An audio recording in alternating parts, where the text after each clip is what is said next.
Ya os lo decía estos días en redes sociales, charlar con la gran dama de la literatura en portugués, Nélida Piñón, va a ser uno de los momentos más hermosos que he vivido en esta profesión. No solo por lo mucho que la admiro y respeto, sino también por su cercanía y su gran corazón. Qué mirada, amigos, qué manera de hablar con los ojos. Ha estado en Madrid presentando Un día llegaría a Sagres. Llevaba más de 15 años en escribir una novela y con esta nueva obra ha viajado a la memoria de Portugal. Un viaje de iniciación y al mismo tiempo un recorrido por la historia de ese país, su pobreza y su anhelo de esplendor. Abrimos y leemos Un día llegaría a Sagres, de Nélida Piñón. Nací el siglo XIX, en el norte de Portugal, e ignoro qué significa ser parte de este país. ¿Qué beneficios han concedido al pueblo los reyes de las diversas dinastías desde la comodidad de sus tronos, aparte de someterlo a sus caprichos? Esta gentuza de sangre real todavía no ha declarado la verdadera abolición de la esclavitud, que se promulgó en 1869. Pese a todo, yo decidí contar mi historia, soltarla a los cuatro vientos, un 1 de noviembre, mes que coincide con el terremoto de Lisboa. Era de madrugada, hacía frío y yo estaba tapado con una manta raída, la única que había en la casa. A la luz de la vela, los objetos sobre el aparador eran como fantasmas a los que de vez en cuando ahuyentaba con aspavientos. Son más perseverantes que mi propia voluntad, me dan guerra, forman siluetas en la pared que no identifico con nitidez. Tengo una vida precaria, palpita en mi pecho, me brinda una frescura que mi memoria rehúye, pues se ahonda en el infierno. Gracias a estos recuerdos, visito la aldea en la que nací e inevitablemente la resucito. Nélida Piñón, gracias por atender los micrófonos de la radio pública y bienvenida a Libros de Arena también. Oh, qué placer inmenso, como te había dicho, ¿no? Soy encantada con el ojo crítico, no solamente por el premio que ustedes me dieron hace años, creo que fue prácticamente yo creo que fue la primera brasileña que se lo ganó, ¿no? Como también ya tengo enlaces personales con ustedes. Muchas gracias, pues. Bueno, Un día llegaría a Sagres, su primera novela en más de 15 años. ¿Cómo se encuentra Nélida Piñón? ¿Qué sensaciones está teniendo con sus lectores, Nélida? Pues mire, tardé tanto por las condiciones. No tenía posibilidad de venir para quedarme un año en Lisboa, que necesitaba quedarme un año en Portugal. Que después, si quieres, yo te cuento, ¿no? Y también porque cuando se murió mi perrito, es impresionante, un perrito muy amado dificultó mi viaje, porque no lo quería dejar y tampoco ponérselo no porón. Y en la cabina no lo aceptarían porque era muy rebelde y además ya estaba un poquito pesado. Bueno, es una sensación muy interesante, porque en general la literatura registra que a partir de una cierta edad es muy difícil un escritor, aún talentoso, aún muy bien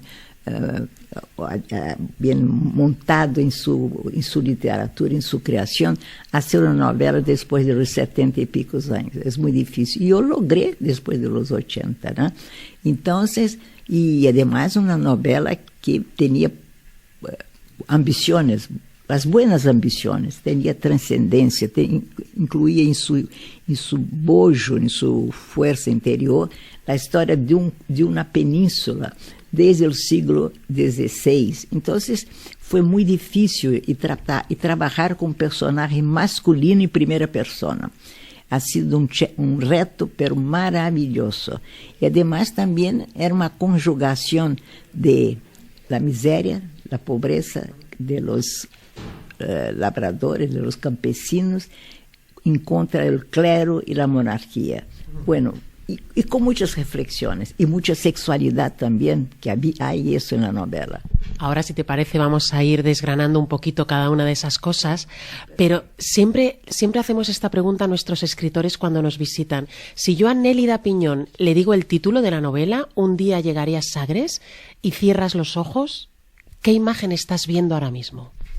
Ahora, en ese momento, estoy cansada, pero sigo pensando que la novela, Un día llegaría a Sagres, de alguna manera nació de mi voluntad profunda, de mi sacrificio, porque yo estaba perdiendo bastante la visión, pero salió como quería. es un atrevimiento decir esto, es una confidencia peligrosa, pero la verdad es que me ha dado un alivio muy grande que hubiera finalmente nacido, y fue un parto difícil, pero salió un baby, una niña, un niño que yo, vamos decir, no es que ame, porque no sé más si amo, pero que soy agradecida por existir. Qué hermoso, Nélida. Si te parece, vamos a situar un poco a nuestros oyentes y les vamos a contar que un día llegar a Segres vamos a encontrar, nos vamos a situar en una aldea del norte de Portugal, en el siglo XIX, y conocemos a un chico que es hijo de una prostituta acusada de brujería y de un padre desconocido. Él se llama Mateus, se ha criado con su abuelo Vicente, pero cuando éste muere, él emprende un viaje en dirección al sur en busca de la utopía, pero también tras la vocación de grandeza de un país pobre y animado por las ansias de libertad. Yo me quedo ahí, pero ¿qué más nos puede contar Nélida Piñón para que nuestros lectores quieran ir a su librería de barrio, siempre librería de barrio, a comprar este libro? Perfecto. Es muy importante que una persona tan humilde, tan miserable, súbito descubre que no es miserable y ni pobre, es alguien hijo de la grandeza, o sea, de un reino que súbito se convierte en país y quizás en nación, porque cuando uno alcanza ese nivel tan elevado pasa a ser una nación, la nación de todos los portugueses, ¿no? Es el sentido de la aventura, es que estamos obligados, de alguna manera, por nuestro espíritu inquieto, a ser aventureros, a hacer peregrinaciones por el mundo, ¿no? Un poco como el sentido homérico, hay que avanzar hasta el límite de tus fuerzas, ¿no? Y él va en busca del infante, el infante que fue Don Enrique, que fue responsable por la navegación, por la expansión del imperio portugués, y que cree que es posible vencer los océanos, ¿no? El Cabo de Bojador, donde estaban supuestamente los monstruos. Él, de alguna manera, ese navegante, el grande hijo de rey, ¿no? Y hermano de reis, ele se dá cuenta, o habrá se dado cuenta, ou nosotros nos damos cuenta, de que essas aventuras marítimas de expansão de Portugal hacia o desconhecido, né, cambia de alguma maneira ou adiciona uma nova imaginação ao mundo. O mundo, em alguns instantes históricos, passou a ser um outro mundo. Imaginemos que a Ruta de la Seda, os viajes de los vikings, todo esto ha cambiado nossa maneira de mirar a fronteira do mundo. Ou seja, hoje temos noção, ou hemos tenido naquele entonces, que somos maiores que nosso nascimento. Bueno, e ele entonces vai em busca do navegante como se ele estivesse vivo, mas ele estava morto há séculos, não é? Ou seja, essa utopia de que tu hablas é muito importante que se vea que a utopia de verdade é o pan, é o vino, é uma casa pequena, ou seja, a utopia não pertence a los poderosos. A utopia é um regalo que a vida incute em qualquer ser humano. El pobre es señor de la utopía. Claro, es que me gusta mucho porque, como nos dices, es la historia de Portugal a través de la vida de este personaje, que es un personaje insignificante, ¿verdad, Nélida? Pero yo lo definiría como un campesino temerario. Y eso me gusta, porque si lo piensas es perfecto que sea temerario en ese momento de la historia. Esa temeridad hace girar el mundo, ¿no? Perfecto, porque mire, yo creo que el pobre o la gente del pueblo puede tener un lenguaje que en el caso suyo se inspira mucho en Camões, el gran extraordinario poeta de los Lusíadas. Hay siempre en el corazón del lenguaje del otro, del pobre, del campesino, una virtud lingüística antigua. Pueden guardar en sí el sentido del arcaico, del clásico. Nosotros, de clases, bueno, supuestamente superiores, o como queiramos designar, somos muy flacos, débeis delante del lenguaje. Nos ponemos modernos sin necesidades, ¿verdad? Inventamos palavras que de repente não estavam em nosso vocabulário, como por exemplo resiliência. Agora toda a gente habla de resiliência. Então, a antiguidade de um idioma pode estar em el alma popular. Então, ele, quando vai progressando, ele entende também que o idioma é suyo, que ele pode dominar o idioma a seu serviço. Isso me parece também que é uma conquista que ele vai fazendo hacia Camões, hacia os grandes cronistas portugueses a partir do século XVI. Então, uno se dá conta, como por exemplo, a relação profunda entre ele e seu abuelo, é uma relação que assegura a transmissão do conhecimento, a transmissão da civilização e das culturas, né? Então, ele, de alguma maneira, se vai convertendo, sem se dar conta, em um herói, alguém melhor que pensaba ser. Me gusta mucho porque es cierto, Un día llegaré a Sagres es una novela marcada por esos grandes navegantes portugueses y en ese muchacho insignificante ambos crearon una nación, se puede decir, ¿no? Sí, una nación y además unos océanos, legitimar los océanos, eliminar los monstruos marítimos que uno imaginaba que existían, ¿no?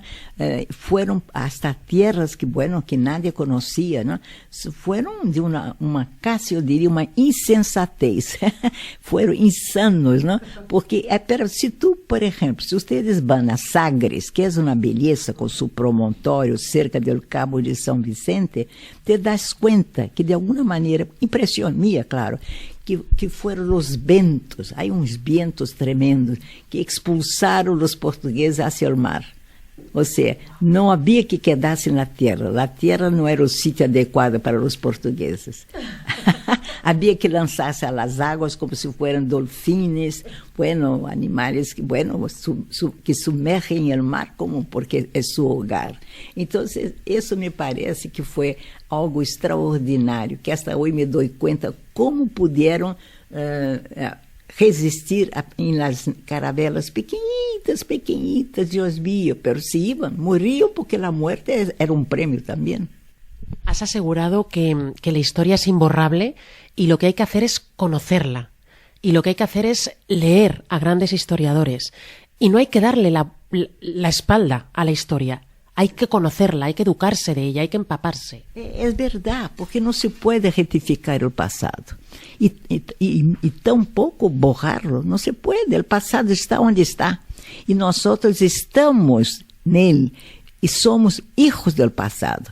Como vas a eliminar a maternidade, a paternidade, a autoria de nossa civilização?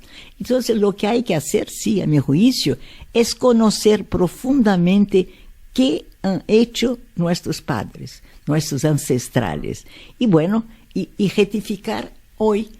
Tentemos não fazer o que nós não nos gusta. Mas, a la vez, também há que ter um sentido histórico. Como pensar que, em séculos passados, poderiam ser como somos hoje? Não. Nem nós somos como eles e nem seremos com aqueles que vendrão amanhã. Há uma mutação contínua, uma metamorfose. Então, há que não é ter piedade, misericórdia por o passado. Há que entender em que situação, qual foi o epicentro que motivou os traslados, as crueldades, as difamações, o que era profano e o que era sagrado também. ¿Lo estamos haciendo bien? ¿Estamos estudiando hoy en día bien la historia, nuestro pasado? Não, mal se conhece o que estamos vivendo hoje. Todo é tão transitório, tão passageiro. O que uno lê hoje, mal lê. E amanhã já se olvidou. Não há reflexão. É muito difícil encontrar uma geração, ou 2 ou 3 gerações, porque estamos vivendo 2 ou 3 gerações ao mesmo tempo, que pueda ter reflexão, tempo para pensar quem somos. E por que, sendo como somos, como poderíamos cambiar isto? Como poderíamos melhorar o mundo? Porque não temos estadistas, políticos que não estão aptos a entender su deber hacia la humanidad, hacia su pueblo. Hay mucho por hacer, Nélida. Pero mucho, eso siempre hubo, ¿no? Sí. Pero no estamos prontos. Además, nadie está pronto. Hay uma expressão inglesa que me gusta muito, que ofereço a los amigos e todos absorvem. Somos seres em progresso, sempre. Ou seja, cada dia agregamos extraímos de nós outros elementos esenciales. O entonces perdemos el tiempo y vamos hacia la muerte sin haber enriquecido la humanidad. Desde luego, Nélida, tú con este libro te has enriquecido mucho porque cuando emprendiste un viaje por Portugal para conocer los escenarios de la novela, por ejemplo, veías un tronco y pensabas la sangre que se había derramado en ese tronco, ¿no? Todo, porque yo de verdad, cuando llegué a Lisboa, me instalé por un año, justo un año, no quería más que esto, yo tenía todo el sentido, el corte histórico pronto. Yo no busqué la historia, yo busqué lo que había por detrás de ella, que aún estaría presente en la contemporaneidad, como por ejemplo los vestigios del idioma antiguo, né? Un idioma arcaico. Eu buscava surpreender alguém que tinha um suspiro, um aliento distinto que poderia hacer-me pensar como seriam os homens e as mulheres do XV, do século XVI. Bueno, todo era motivação para, não somente para me inspirar, pero para adicionar descobertas inesperadas. Ou seja, eu cobrava de minha imaginação, de minha sensibilidade, todo que yo había acumulado desde mi nacimiento. Y el paisaje, ¿no? Te empapaste del paisaje, ¿no? Sentías el paisaje y te podías trasladar a siglos atrás, ¿no? Es verdad. Yo, por ejemplo, a veces he leído y conocía bien el testamento del infante, ¿no? Eso era motivación para que yo pudiera pensar que hubo en su sexualidad, que hubo que no dejó un hijo, que hubo que no se unió a ninguna mujer. Pero también no se hablaba de ningún hombre, o sea, el misterio que circulaba alrededor, gravitaba alrededor del grande infante, un hombre poderosísimo, además de fortuna, como he dicho, hijo de reyes, hermano de reyes, pero que llevaba en su conciencia un fardo tremendo, una desesperación, porque él fue responsable de alguna muerte, de alguna manera, por la muerte de su hermano, de manera trágica, prisionero en norte de África.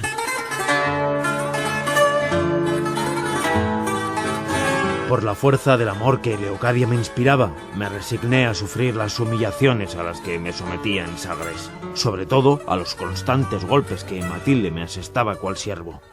Sucumbía al espíritu del mal que los muertos y las brujas habían esparcido antaño en el pueblo, según había leído. Un paraje áspero, incapaz de absolver los errores del pasado portugués. Allí nada desaparecía ni quedaba exento de culpa, salvo el infante. En las calles me cruzaba con las almas que solían concentrarse en los cruces. Oía sus sollozos, los mismos que había oído en la aldea.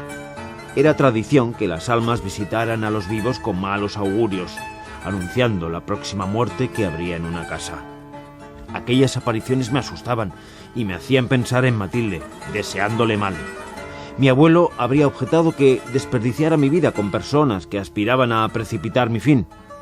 Nunca quiso que formara parte de una familia dramática, con tendencia a la decrepitud, que consumía la energía del mundo inútilmente.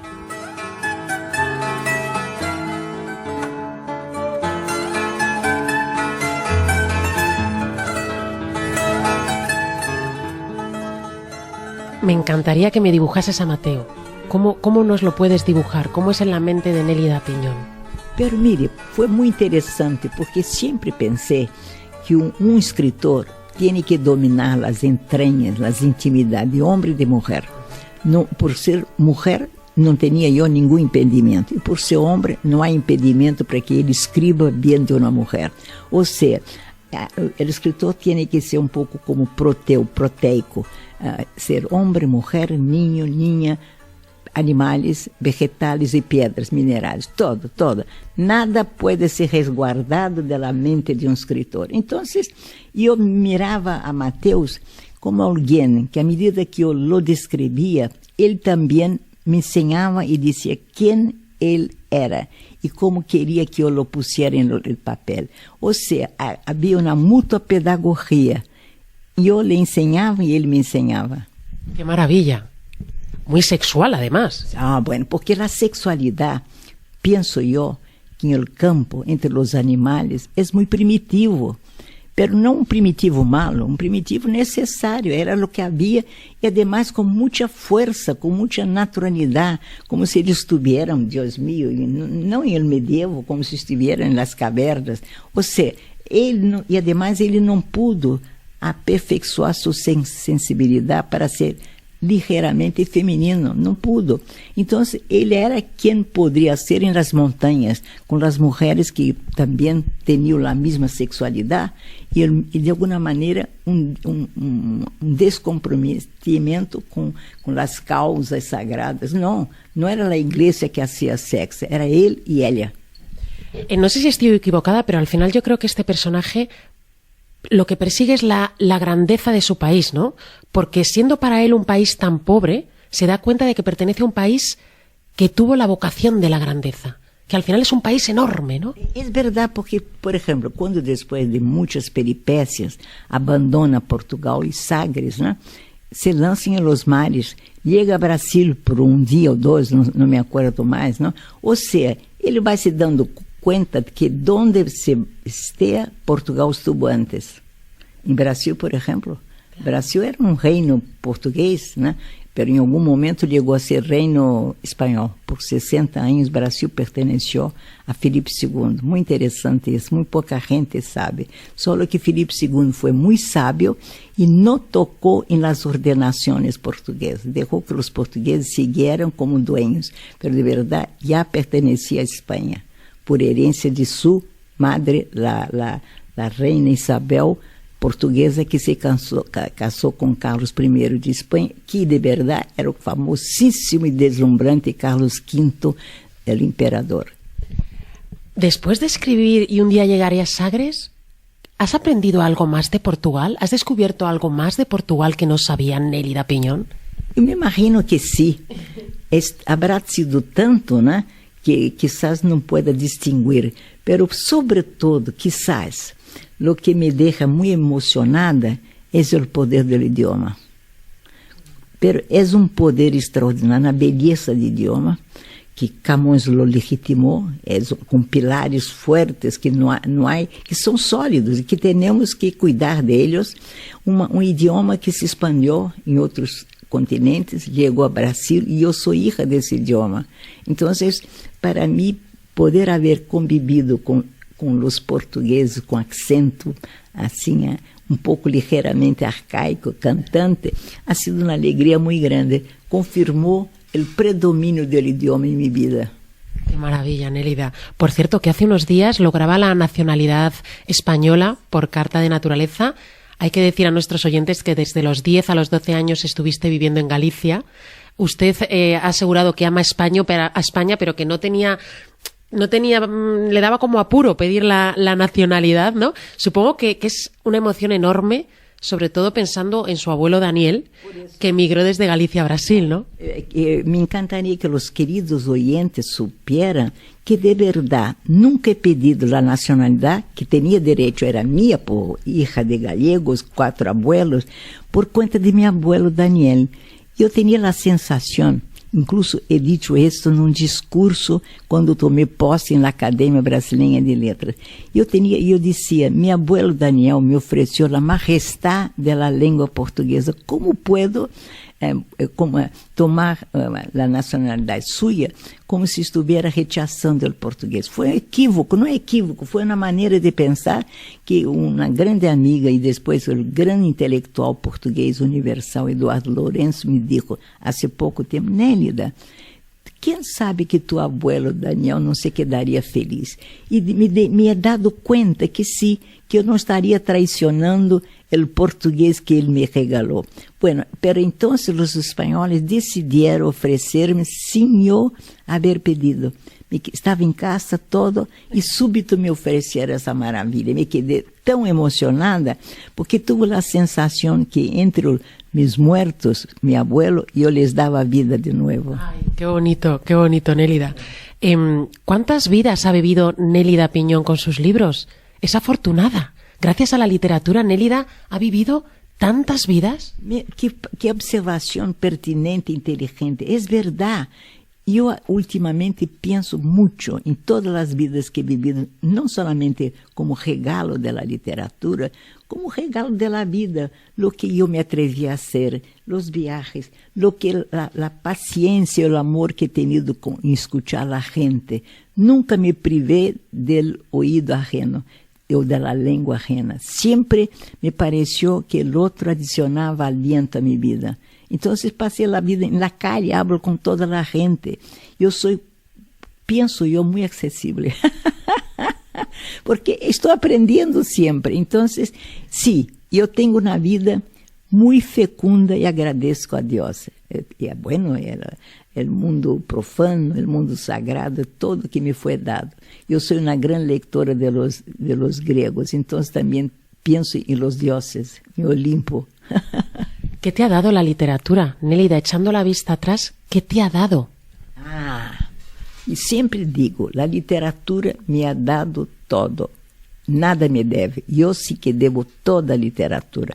No solamente essas aventuras que te he dicho, la posible inteligencia, el entendimiento más além, ¿no? de la inteligencia racional. Él me enseñó actos pequeños del cotidiano. El cotidiano para mí es lo más brillante, porque el cotidiano es el pan, es la mesa, es los objetos perennes. Yo voy a morir antes de ellos. Todo me ha enseñado. Me enseñó, me apuró, filtró mis sensibilidades. Yo me acuerdo que descobrí, yo no frecuentaba los bares mucho, porque frecuentaba los teatros, las óperas. Entonces, yo me había dado cuenta cuando algunas veces finalmente fui a la barra de un bar, yo hablaba con la gente, sobre todo había más hombres. Yo naturalmente ponía mi mano así, en la mano del hombre. Él nunca, uno de ellos, interpretou equivocadamente mi gesto.